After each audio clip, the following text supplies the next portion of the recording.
At WeMindTheGap, we mind the gaps. We fill the gaps in our trainees' lives with the stuff that the rest of us might take for granted.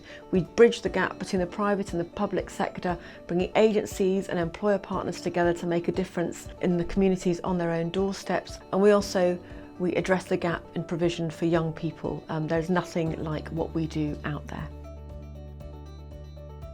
I moved into hostel when I turned 16, lived there for 10 months and started using drugs. I went down the wrong path, ended up getting arrested and going in front of Crown Court.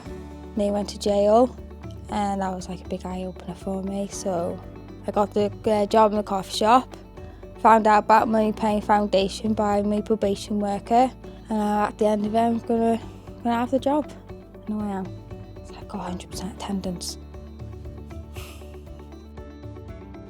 Well, I was living in a hostel after difficulty in family life, and then I was claiming the dole, not really motivated and not really getting anywhere in life really. Well, I was surprised that I found I'm a good leader and a good pilot, and we've got loads of help along the way. A life coach as well. My life coach is amazing, I love her, so yeah. Without her I don't think I'd be here. Coaching within WeMindTheGap is, in my view, transformational and integral to the way the traineeship works. It provides a space for our trainees to just be themselves. It's completely non-judgmental, and in that regard it means it's a really good place for the trainees to explore and to actually just experience the change, which is tough, but in a safe and trusting and sometimes provocative way. The one quality that WeMindTheGap brings that probably makes the biggest difference, it's this consistency that anyone who's got an attachment problem needs someone they can trust, and suddenly they find a whole organisation, a family they can trust. And it's the fact that they actually believe in these people, and that consistency, the fact that you're always there for you, is what makes the big difference.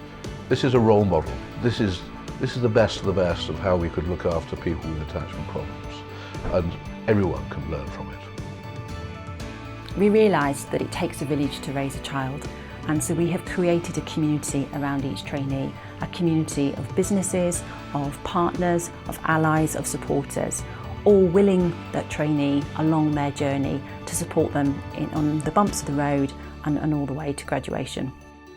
The foundation, which is now called WeMindTheGap, taught me a lot about myself really, taught me how to open up to people, how to trust people and just have an open mindset about life, my future, my career. So I got the opportunity to go to India to teach spoken English and sports.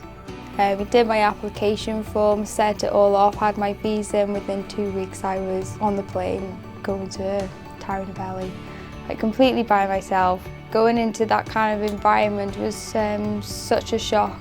You don't really expect to hear about the third world countries and poverty and stuff, but actually seeing it yourself, it is a big eye-opener, so you did have to have an open mindset going there. Well, I've just been offered my dream job, so it's going to be a project worker in the Haven and the Foyer. When I was 16 I actually lived there, nearly went to jail.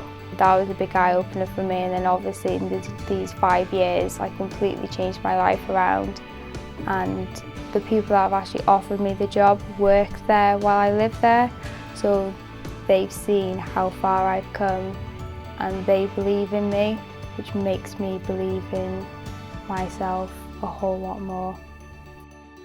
WeMindTheGap has helped me to achieve confidence in myself, and it's helped me to go and get a career for myself as well. I now work in a care home in Flint, which I never thought I'd ever do care, but yeah, I love it. I love my job. Oh, Windsor Castle was amazing. It was such a good opportunity to actually go and meet the Duke of Edinburgh, and one of the best experiences I think I've ever done in my life, really. Standing in front of the Duke of Edinburgh made me realise that I can do anything. If I can stand in front of him and do a speech in front of him, then I can conquer anything, really. I think if you're going to apply for WeMindTheGap, just go for it and do it. Don't be scared of what they're going to say, and don't be scared of what you've been through in your past, whether they'll understand. Just go and do it. Just don't say no. say yes.